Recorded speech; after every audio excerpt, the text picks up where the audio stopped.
Ching seemed momentarily dazed. Yes, oh yes, she said finally. Then you ought to slow down a little and not walk so fast. It would be unfortunate if you collided with someone again, Xiao said. Without mentioning that he couldn't see either, he took Ching's hand and directed her to the side of the road. You should walk here. There are fewer people. Both his words and actions were gentle and careful. Ching reached out her hand hesitantly, but in the end, she still snatched the money pouch attached to his waist with remarkable agility. In a maneuver that would leave even gods and spirits none the wiser. Ching thanks you, brother. Not brother, Dao Jiang, Xiao Xingchen said. Ching blinked. But even if you're Dao Jiang, you're still brother. He smiled. Since you insist on calling me brother, how about returning your brother's wallet? Even if she was 10 times as swift, a street urchin like Ching still couldn't fool a cultivator's senses. As soon as she heard she was in trouble, she raised her bamboo pole and broke into a mad run. She barely made it 2 steps before Xiao Xingchen's hand found her collar and hauled her back. I said you shouldn't run so fast. What if you crashed into someone again? Ching twisted and struggled. Her mouth twitched and her upper teeth bit into her lower lip. Oh no, Wangxian thought. She's going to shout, "Molester!" Just then, the middle-aged man dashed around the street corner. Immediately, upon seeing Ching, his eyes lit up. You little bitch, I finally caught you. Give me my money back. He stalked toward her, swearing. But cursing at her was not enough to quench his anger, so he raised his hand, palm open, and swung at her face. Frightened, Ching hastily shrunk, lowering her head and closing her eyes. However, the slap did not land on her cheek, but was stopped mid-flight. Sir, please calm down. It's not quite right to treat a young girl this way, don't you think? Ching opened her eyes and stole a glance.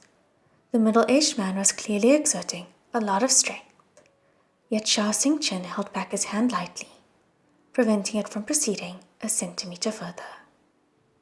Nervous, the man nonetheless spoke with a stubborn, hardened tongue. You blind, meddling ass. What do you think you're doing? Trying to play the hero? Is this feral little bitch your lover? Don't you know she's a thief? She stole my wallet. If you protect her, you're a thief too. Xiao Xingchen held him back with one hand and clutched Ching with the other. He turned his head and said, "Return his money to him." Hurriedly, Ching reached into her clothes, pulled out the meager coins, and handed them over.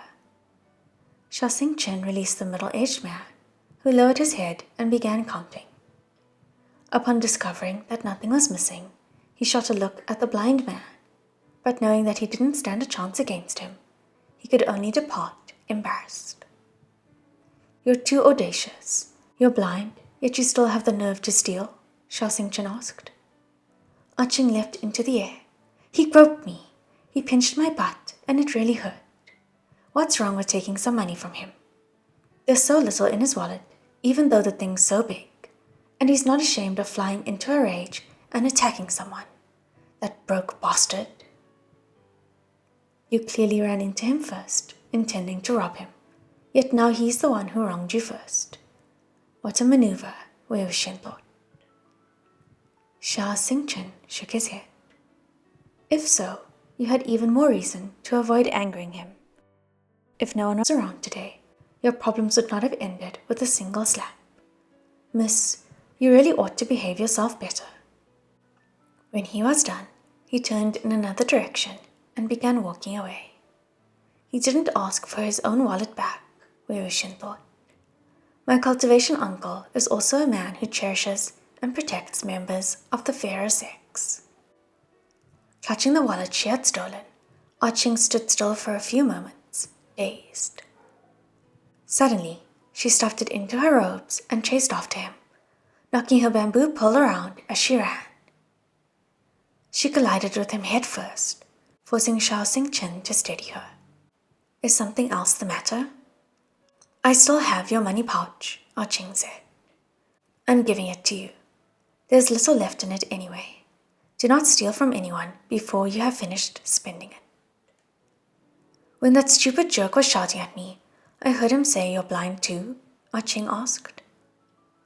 When he heard the second part of this, Xiao Xingchen's expression immediately grew heavy, and his smile too rapidly faded.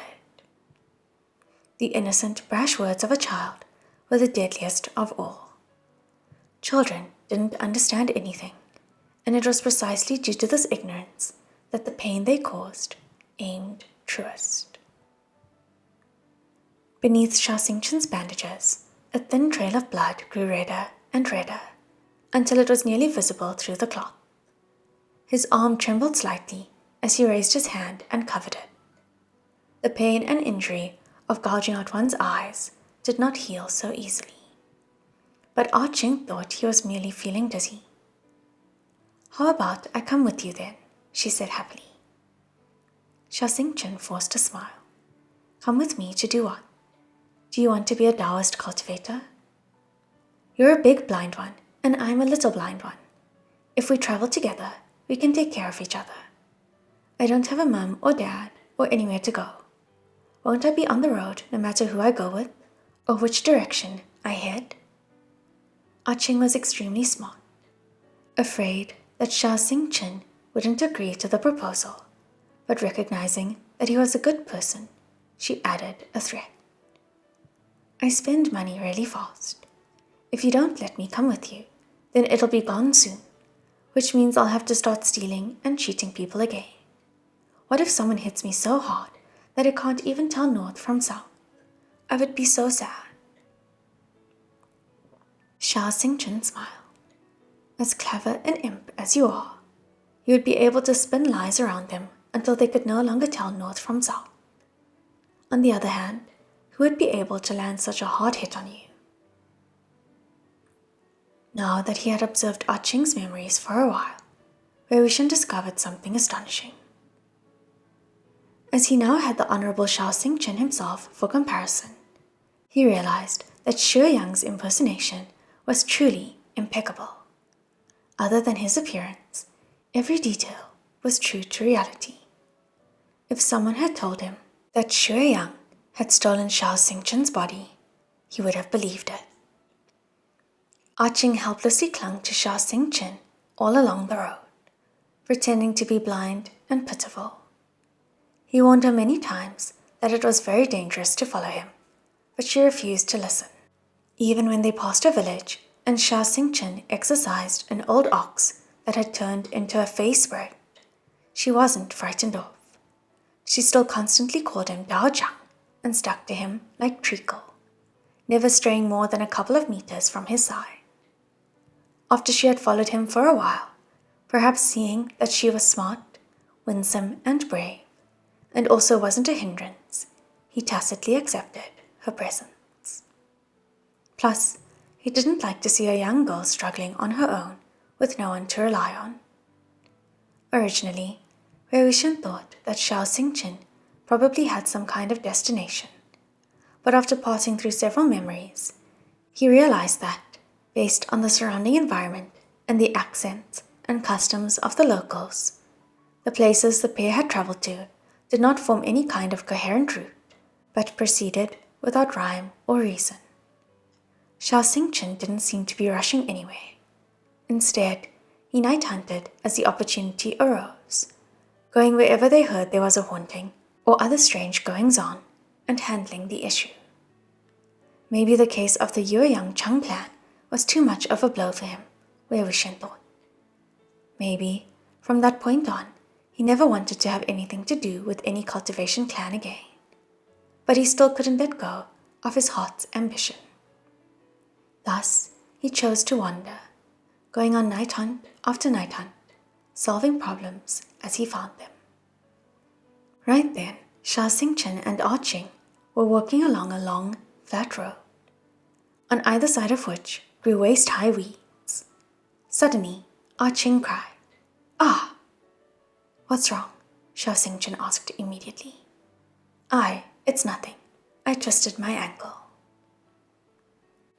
Wei Wuxian could see very clearly that she hadn't shouted because of a sprained ankle. Her gait was perfectly fine. If she wasn't pretending to be blind in front of Xiao Xingchen to prevent him from shooing her away, she could have leapt high into the sky. The reason Ah Ching had let out a surprised cry was because, as she was looking around, she had seen a black, human-shaped figure lying in the overgrown weeds. Though she didn't know whether this person was dead or alive, she had probably thought that they'd be a hassle either way. Ah Ching clearly didn't want Xiao Xingchen to discover this person. Let's go. We can rest in some town up ahead. I'm dead tired," she pressed. "But isn't your ankle sprained? Do you want me to carry you?" Xiao Xingchen asked. Overjoyed, she knocked her bamboo pole against the ground a few times in excitement. Yes. Xiao Xingchen smiled and turned his back toward her, kneeling on one knee. But right as Ah Ching was about to scramble on, he suddenly grabbed hold of her and stood up. "The smell of blood is in the air," he said with great concentration. The faint stench also wound its way into Ah Ching's nose, intermittently wafted in by the night wind. She feigned confusion. "Really? Then how come I can't smell it? Someone must have slaughtered a pig or a chicken nearby, right?" However, it seemed as though heaven itself had decided she was its enemy. As soon as she finished speaking, the person lying in the grass coughed. Though the sound was extremely quiet and feeble, it couldn't escape Xiao Xingchen's senses. He immediately discerned its origin and stepped into the weeds, squatting beside the prone figure. Realizing that Xiao Xingchen had discovered the person anyway, Ah Ching stamped her feet and pretended to stumble along toward him. "What happened?" she asked. "Someone is lying here," he said, checking the figure's pulse. "No wonder the smell of blood is so strong. Is he dead? Should we dig a hole and bury him?" Of course, a dead person was slightly less of an inconvenience than a living one, so Ah Ching wished that he was dead, impatient to move on. But Xiao Xingchen replied, "He's still alive. He's only severely wounded." After pondering his next course of action, he gently lifted the man onto his back. Seeing what had originally been her place, now occupied by a smelly, blood-soaked man, Ah Ching pouted and viciously stabbed the ground with her bamboo pole, producing several deep holes. They had already agreed that he would carry her to town. So much for that. However, she knew that Xiao Xingchen could not help but rescue the man, so complaining would not do her any good. The two returned to the road and continued along. The further they walked, the more familiar Wei Wuxian found the surroundings. Suddenly, a thought occurred to him. Isn't this the road Lan Chan and I took to Yi City? Sure enough, Yi City emerged at the end of the road, towering overhead. At this point in time, the city gates had yet to fall to their current state of disrepair. The corner watchtowers were still intact, and the walls were free of graffiti. When they entered, the fog thickened, but compared to the mystical fog that heavily blanketed the city at present, it was negligible. Lights were visible through the windows of the houses on either side of the street, and they could even hear the sound of human speech. Although the place was relatively deserted, there was still a bit of human spirit in the air. Xiao Xingchen was still carrying the critically wounded, blood-soaked man, and had to have realized that no inn would welcome such guests as them. Thus, he did not inquire after a room, but instead directly asked the approaching night watchman if there was an unused coffin home. "There's one over there," the watchman told him. "The old man who used to guard it just passed away last month, so no one's looking after it now." Seeing that Sha Xingchen was blind and could not easily find his way around, the watchman took the initiative to bring them there. It was precisely the same coffin home as the one which now housed Sha Xingchen's corpse.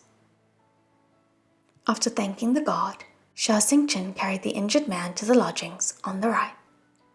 The room was neither big nor small. A low bed had been placed by the wall, and pots, pans, bowls, spoons, and the like were all present.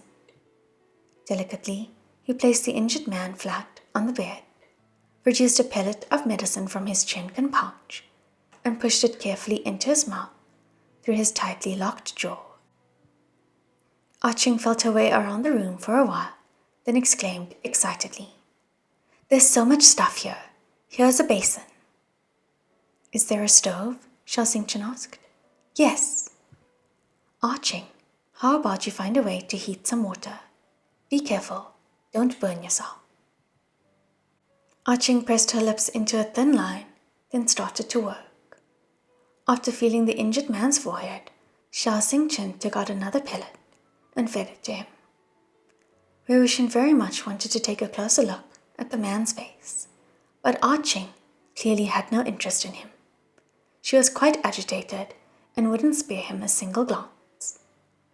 After she finished boiling the water, Sha Xingchen slowly wiped the blood off of the man's face. She stood to the side and looked at him curiously, and silently mouthed a "huh?" This "huh" was due to the fact that once his face had been cleaned, the man turned out to be quite good-looking. When Wei Wuxian laid eyes on him, however, his heart sank. Sure enough, it was Xue Yang. Evidently, Sha Xingchen and Xue Yang were enemies traveling on a narrow road, fated for collision, he thought. Oh, Sha Xingchen, you really are amazingly unlucky. At the time, Xue Yang was still clearly a boy, 7 parts charm and 3 parts impudent child. Who could have guessed that this youth, whose canines poked out when he smiled, was actually a cruel maniac who had massacred an entire clan? Based on Wei Wuxian's calculations, the events he was witnessing should have happened after Jin Guangyao had already ascended to the position of chief cultivator. Xue Yang's current dire state had to be due to the fact that he had just narrowly escaped Jin Guangyao's cleanup. Jin Guangyao naturally wouldn't have wanted to publicize the embarrassing fact that he had failed to kill Xue Yang, or he had believed that Xue Yang wouldn't survive anyway, so he told everyone that he had already disposed of the boy. It was the misfortune of the millennium that, just as Xue Yang was on the brink of death, he was rescued by his old foe, Sha Xingchen. It did not at all occur to poor Sha Xingchen to carefully feel his face, and thus he made the ill-fated decision to save the enemy who visited such disaster upon him. Though Arching could see, she was far removed from the world of cultivation and did not recognize Xue Yang. Even less did she know of the ocean-deep hatred between them.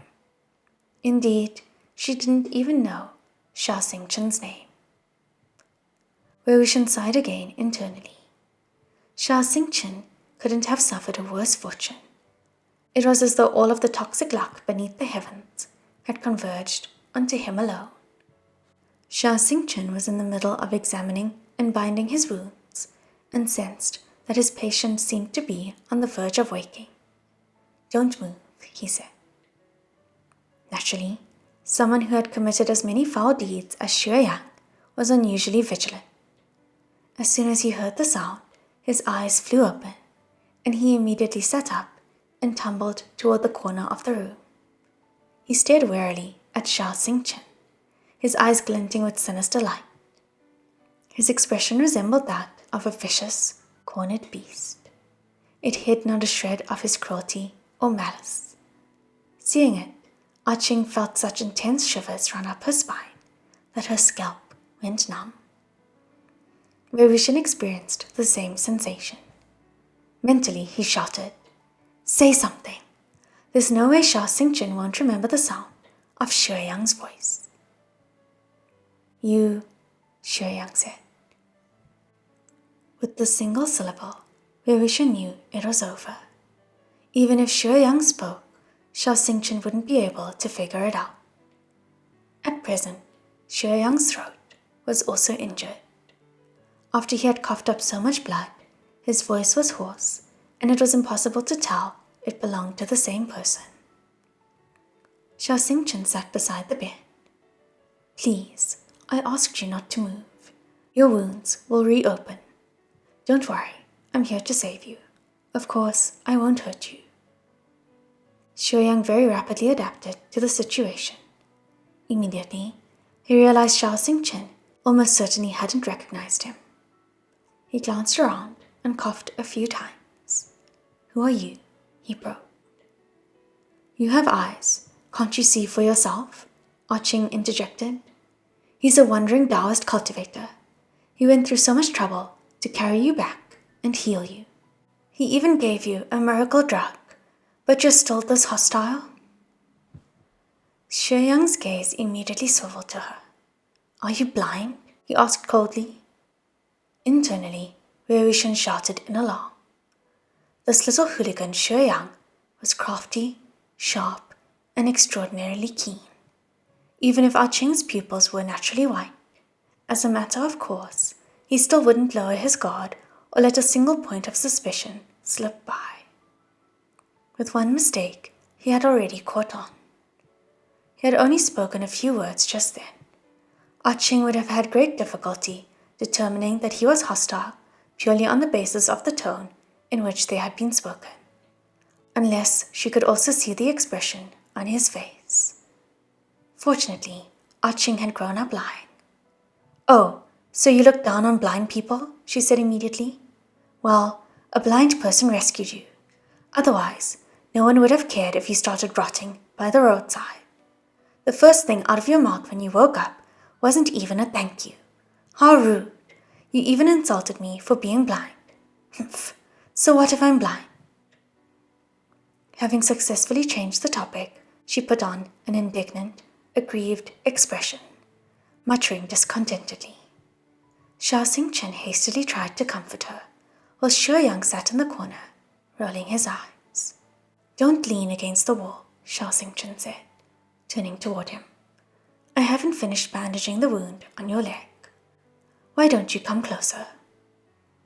Xue Yang appeared aloof and continued to mull over the situation. If we put off healing your leg any longer, you might lose it, Xiao Xingchen added. Once he heard this, Xue Yang made a firm decision. Wei Wuxian could guess what was going through his head. At present, he was severely injured and had difficulty moving. The outcome, if no one cared for his injuries, was unacceptable. Since Xiao Xingchen had foolishly acted with more generosity than sense and offered him help, why not accept it? Thus his expression suddenly shifted and his voice filled with gratitude. Then thank you for your trouble, Dao Zhang. Witnessing Xue Yang's ability to change faces, to wear a ruthless expression 1 minute and a smiling one the next, Wei Wuxian couldn't help but break out in a sweat on behalf of the blind pair, both the real and the fake one. Indeed, especially for the falsely blind Qing. She could see everything.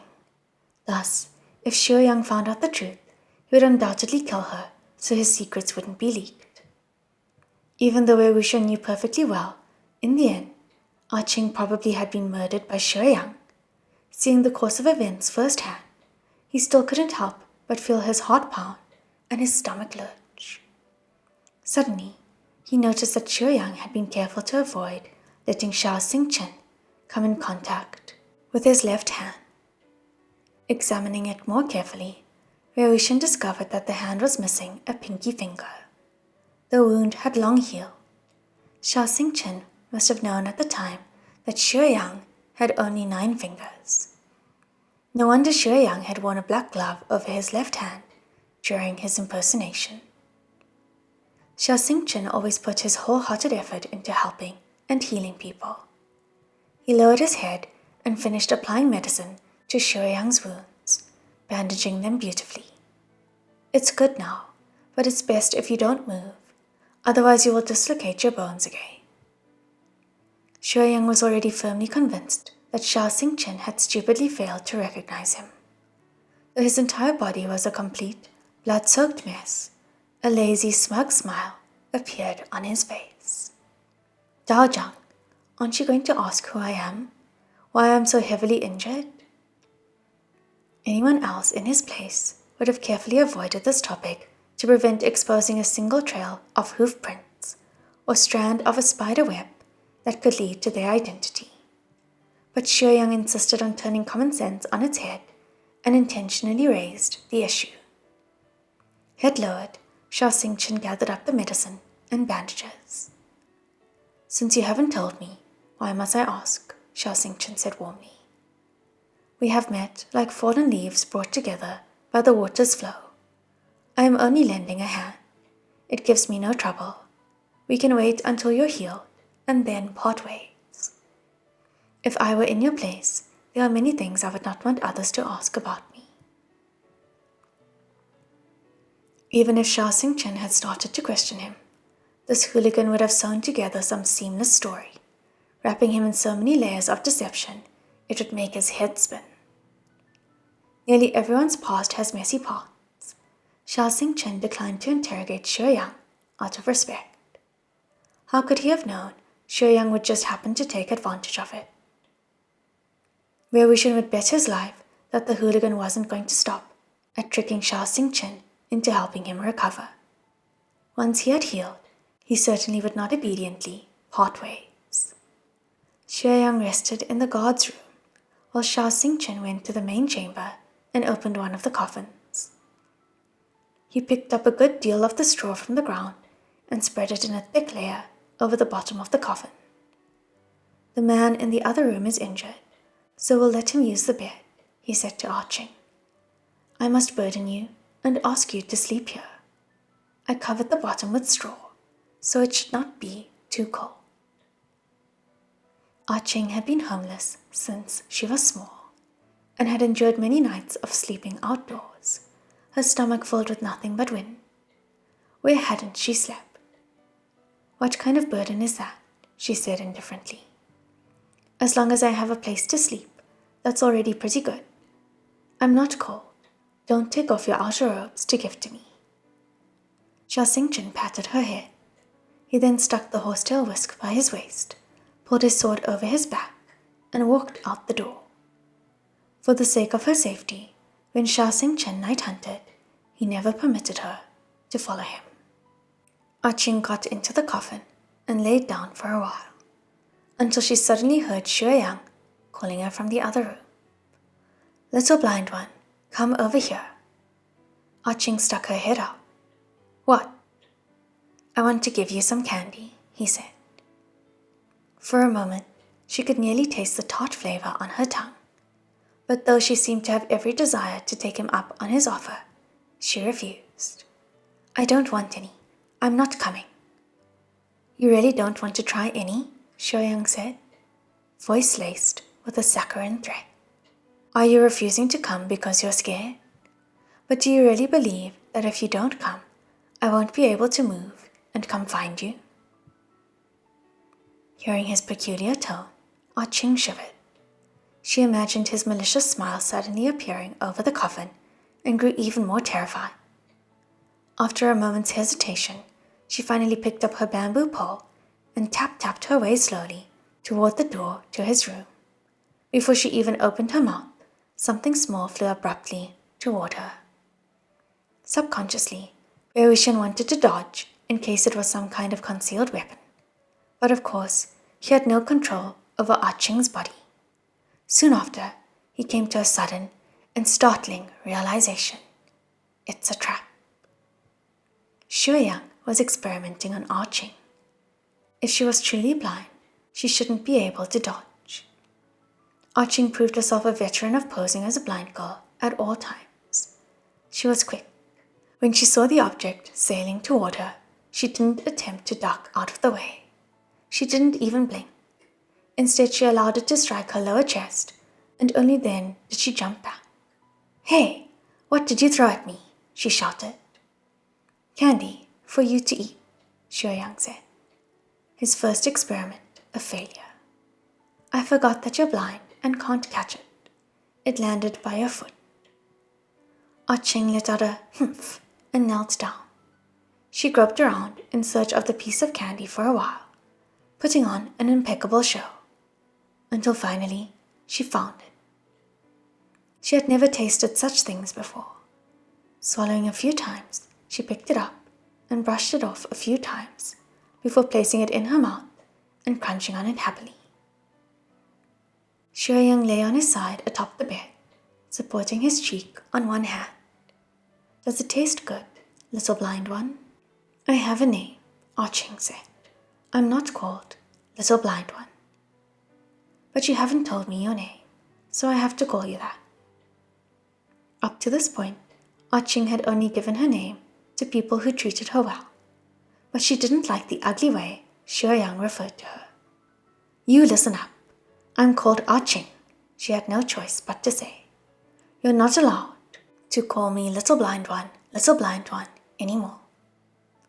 As soon as she finished, she worried that her tone had been too strong. Afraid that she might have made him angry, she immediately changed the subject. You're so strange. You're covered in blood and horribly injured, but you carry candy around. Xiaoyang laughed.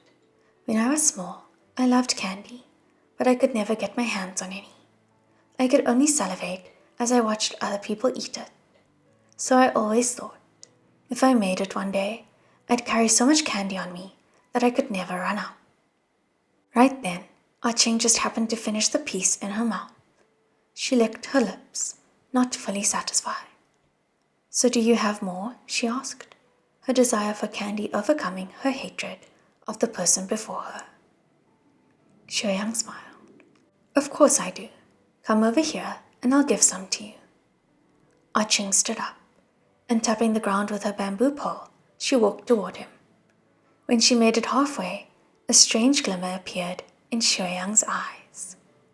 The smile on his face unchanging, he silently reached into his sleeve and pulled out a sword which gleamed with dark, cold light. Jing's eye. He pointed the tip of the blade at Ching. If she walked a few more steps forward, she would be impaled. But if she hesitated even a moment, the fact that she wasn't truly blind would be revealed. Wangxian shared all 5 of Ching's senses, and he could also feel the prickling at the back of her head. However, the girl had incomparable courage and composure, and continued to feel her way forward, expression normal. Sure enough, when her stomach was about a centimeter from the tip of the blade, Xiaoyang drew back Jing's eye on his own and placed it back into his sleeve, exchanging it for a couple of pieces of candy. He gave one to Ching and threw the other into his mouth. Ching, where does your Daojang go in the middle of the night? He asked. Ching crunched on her candy. I think he's hunting. Hunting? Don't you mean night hunting? Xiaoyang said, giggling. Is that it? Those words are basically the same. What's the difference? He's just helping people fight off ghosts and monsters. He doesn't even ask for money.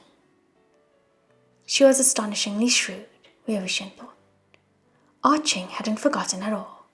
Everything Xiao Xingchen said, she remembered more clearly than anyone. She had said the wrong thing on purpose, and since Xiaoyang corrected her, he had effectively confirmed that he was also a cultivator. His test had failed, but she had tested him successfully in return. Though the girl was so young, her mind was surprisingly sharp.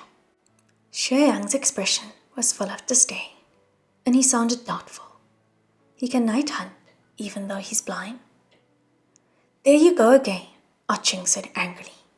So what if he's blind? He's still amazing. His sword swooshes through the air, whoosh, whoosh, whoosh. In a word, fast. Her hands danced in gesticulation. But you can't see, so how do you know his sword is fast? Xiaoyang said suddenly. The attack was quick, but the counter-attack was quicker. Ching immediately gave an obnoxious-sounding retort. If I say it's fast, then it's fast. Daojang's sword has to be fast. Even if I can't see, I can still hear it. What exactly are you trying to say? Are you looking down on blind people like us? She sounded exactly like a childish, thoughtless girl heaping adulation upon someone she admired. Her acting couldn't have been more natural. At this point, Xueyang had tested her 3 times without a result. Finally, most likely convinced that Ching was truly blind, he relaxed his expression. On the other hand, Ching now found Xueyang extremely alarming.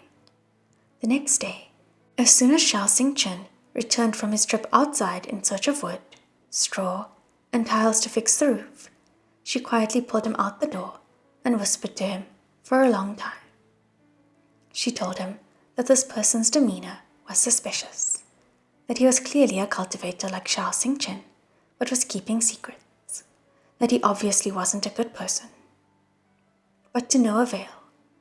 She probably thought that the missing pinky finger was unimportant, and thus didn't bring up Xueyang's most damning characteristic. Xiao Xingchen placated her a while. You even ate his candy, so do not try to drive him away again. Once he is healed, he will leave on his own. No one would want to stay in this coffin home with us. Indeed, this was true. The rotten place had only 1 bed, and they were lucky the winds hadn't picked up and the rain hadn't started to fall yet. Otherwise, they would have found themselves drowning in all the problems the roof posed. No one would have wanted to stay there. Ching had yet to finish bad-mouthing Xueyang, when suddenly his voice came from behind her. Are you two talking about me? In spite of everything, he had gotten out of bed again. But Ching didn't feel the least bit guilty for her behavior. Who's talking about you, narcissist? She picked up her bamboo pole and tapped her way back inside, then furtively hid beneath the window and started to eavesdrop. Outside the coffin home, Xiao Xingchen said, Your injury hasn't healed, yet you continue to refuse to listen and walk around. Are you sure you will be all right? You heal faster if you walk more, Xueyang said. Plus, it's not as though both my legs are broken. I'm used to being injured like this. I was raised by beatings. Xiao Xingchen seemed to be at a loss for how to respond, whether to comfort him or to take it as a joke. He paused for a moment. Oh. Daojang, Xueyang continued. I see you've brought some things back with you. Are they for fixing the roof? I should be staying here and resting for a while. It won't do for the roof to remain so dilapidated. It won't be good for Ching or for your recovery. Do you want me to help? Xueyang asked. Xiao Xingchen thanked him. Don't trouble yourself. There's no need. You know how to fix roofs? Xiao Xingchen wore an embarrassed smile and shook his head. Actually, I've never attempted it. Thus the two worked together to fix the roof, one laboring, the other giving direction. Xueyang was quite the conversationalist. He was very good at cracking jokes and spoke with a kind of urban, marketplace impudence. Xiao Xingchen hadn't had much prior experience with people like him and was easily amused. Just a few of Xueyang's remarks could make him laugh. Listening to their pleasant conversation, Ching viciously but silently mouthed a few words. After careful observation, it seemed as though she was saying, I'm going to kill you, you horrible thing. Wangxian and Ching's feelings were the same. Xueyang was seriously injured and had nearly lost his life, and he and Xiao Xingchen had an old debt to settle. They were the kind of enemies that couldn't live under the same sky. At present, Xueyang wanted nothing more than for Xiao Xingchen to die and leave a bloody and mutilated corpse. Yet outwardly, he was still able to joke around with him. If Wangxian himself had been crouching beneath the window, he would have murdered Xueyang first and worried about the consequences later. But no matter, this wasn't his body. And though Ching had all the desire to kill him, she didn't have the ability. After around a month, under Xiao Xingchen's meticulous care, Xueyang's injuries were nearly fully healed. Other than a slight limp when he walked, they no longer posed any obstacle. However, he did not say a word about departing, and continued living with the other two inside the cramped coffin house. Who knew what he was scheming? By this time, Shao Xingchen had already put Ah Ching to bed and was about to leave and night hunt again, when Xue Yang's voice suddenly rang out. Yao Zhang, how about you bring me along tonight? Xue Yang's throat ought to have healed long ago too, but he intentionally avoided using his own voice, faking a different timbre instead. Shao Xingchen smiled. Oh, that won't do. As soon as you open your mouth, I'll start laughing. And if I start laughing, my sword will be unsteady. Then I won't say anything, Xue Yang said pitifully. I'll carry your sword for you and be your assistant. Don't shun me. He was well accustomed to behaving like a brat. To older people, he spoke just like a baby brother. Plus, when Shao Xingchen had been a disciple of Bao Shen Sanren, he had apparently taken care of young disciples, and so he reflexively saw Xue Yang as his junior. On top of all of that, Shao Xingchen knew that Xue Yang was a cultivator too, so he cheerfully agreed to the boy's request to accompany him. There's no way that Xue Yang has good intentions, Wei Wuxian thought. He even wants to help Shao Xingchen night hunt. If Ah Ching doesn't follow them, then we'll miss something big. However, Ah Ching was indeed quick-witted and understood that Xue Yang was probably up to no good. She waited until the pair left, then hopped out of the coffin and followed them at a distance. But because she was afraid of being noticed, she stayed too far away. Shao Xingchen and Xue Yang were fast, and before long she had lost them. Fortunately, while he was washing vegetables some time earlier, Shao Xingchen had mentioned that walking corpses were harassing a small village nearby, and that she and Xue Yang shouldn't run amok when they went outside. Ah Ching remembered the village's location and ran straight in that direction. Not long after, she arrived and squeezed past the fence at the entrance through the dog tunnel which ran beneath it. She hid behind a nearby house and furtively poked out her head. Wei Wuxian didn't know if Ah Ching understood what she saw when she did this, but his heart suddenly went cold. Xue Yang stood by the road, his arms crossed over his chest. His head was cocked and he was smiling. Shao Xingchen stood across from him, calmly wielding his sword. Shuang Hua's silver light flew past, and the blade plunged into a villager's heart. That villager was alive.